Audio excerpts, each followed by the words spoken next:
Want to remove a background in Adobe Express? Let me show you the steps to make it look amazing without the clutter.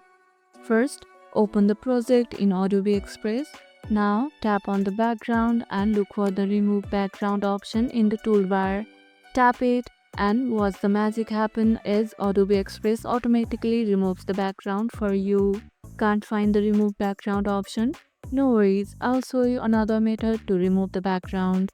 And here's how. Tap on the background you want to delete and simply click backspace, and the background will be removed instantly.